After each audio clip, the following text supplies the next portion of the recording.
আসসালামু আলাইকুম, সবাইকে স্বাগত।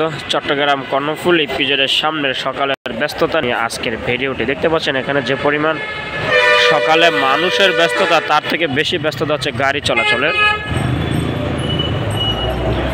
বিশেষ করে প্রতিদিন গার্মেন্টস শ্রমিক এই জায়গা থেকেই সকালবেলা কর্মস্থলে যোগ দিতে ব্যস্ত থাকে। তার ভিতরে গাড়িতে করে আসে শহরের বিভিন্ন প্রান্ত থেকে অনেক শ্রমিক, যাদেরকে এই গাড়িতে করে এনে নিজ নিজ যে কর্মস্থল, নিজ নিজ যে ফ্যাক্টরিগুলো রয়েছে তাদের সেখানকে আসলে গাড়িতে দ্রুত পৌঁছে দেয় এবং এই গাড়িগুলোর মাধ্যমে তারা দূর থেকে অনেক অল্প সময়ের ভিতরে আসতে পারে। তা না হলে অনেক সময় চলে যাবে, এমনকি তারা ডিউটি করতে পারবে না, এমন দূরে দূরে অনেকের বাসা রয়েছে। তো সব মিলিয়ে সকলের ব্যস্ততার যেন কোনো শেষ নেই। সকলের, অনেকে হেঁটে প্রবেশ করছে, অনেকে গাড়িতে প্রবেশ করছে, অনেকে মোটরসাইকেল নিয়ে, অনেকে সাইকেল নিয়ে, যে যেভাবে পারছে সে সেভাবে আসলে প্রবেশ করছে কর্মস্থলে।